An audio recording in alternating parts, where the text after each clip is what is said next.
Bon, Romain, après les multiples reports, ça y est, vous allez enfin pouvoir disputer un match dans ce mois de janvier. Oui, oui, oui, même si on avait quand même, on a quand même joué contre Orvaux en Coupe de France, effectivement. Les matchs de championnat ont été remis, donc là on va pouvoir trouver un petit peu de rythme et j'espère pouvoir jouer ce week-end. Le fait que vous deviez affronter le Paris FC la semaine dernière, qu'est-ce que ça change du coup qu'est-ce que ça a changé pour la préparation de ce match-là?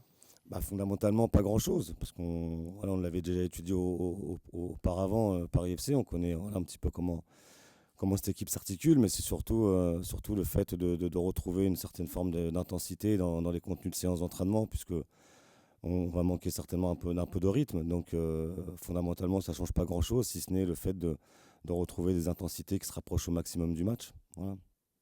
À l'inverse, les Parisiennes ont joué hier soir en Ligue des Mm. Champions, donc au niveau rythme, ça va être complètement différent de vous. Comment tu vois justement ce match-là?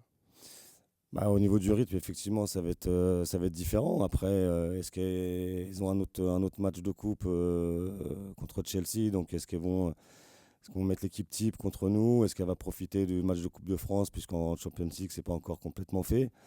Ceci étant, elles ont un effectif de qualité. Donc, mais effectivement, si elle met l'équipe type qui joue depuis un certain temps, il y aura une différence au niveau du rythme. À nous de répondre présent par rapport à ce qu'on fait aux séances d'entraînement, dans les contenus qu'on y met. Et puis après, encore une fois, c'est sur l'aspect mental des choses, aller au bout, parce que c'est un match de Coupe de France. Et voilà, sur un match, voilà, il n'y a pas d'aller-retour, c'est sur 90 minutes et tout peut se jouer. Et vous, justement, au niveau de la rotation d'effectifs, comment ça va se passer? Là, vous allez, après cette rencontre, vous allez enchaîner trois matchs en peu de temps en championnat. Donc, est-ce que tu vas peut-être en profiter pour faire un peu plus tourner sur le match de coupe? Bah, faire tourner, si on avait du rythme, pourquoi pas. Maintenant, il faut qu'on arrive à trouver une ossature qui se rapproche du 11 de départ, qui sera celui peut-être contre Saint-Etienne. Peut-être qu'il y aura un petit peu de turnover, mais quand bien même, il faut trouver un équilibre de manière à ce qu'il y ait du rythme plus pour jouer le match de championnat. Parce qu'encore une fois, il faut se servir du match de coupe aussi pour trouver du rythme, pour être opérationnel en championnat. Je sais que le championnat, ça reste la priorité pour vous, mais est-ce qu'il y a quand même un objectif qui a été fixé au niveau de la coupe cette saison ou pas du tout? Non, pas spécialement. C'est simplement de prendre les matchs les uns après les autres, les tours après les autres, la qualif s'il y a qualif.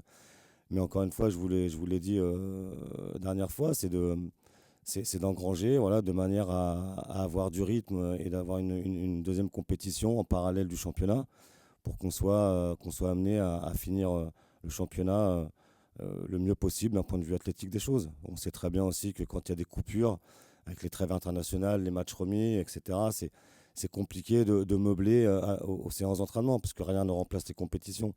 Alors que ce soit le championnat ou la coupe, la coupe est bien utile aussi à ce niveau-là, quoi. Cette semaine, vous avez enregistré une nouvelle recrue, Mm. donc Océane Toussaint. Est-ce que tu peux dire un petit mot sur elle? Ouais, bah c'est une jeune gardienne en devenir qui est internationale France U23, qui était numéro 3 au Paris Saint-Germain. Bon, voilà, on avait la possibilité de la faire. On est ravis qu'elle soit avec nous aujourd'hui.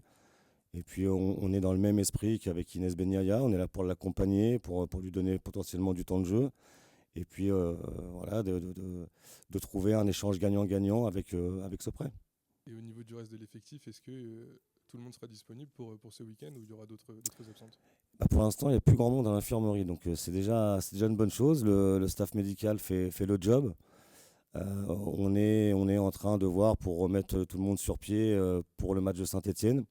On pourrait éventuellement incorporer peut-être une ou deux dans le groupe samedi, mais voilà, on va réfléchir encore avec le médical. Il en reste peut-être encore un petit bout.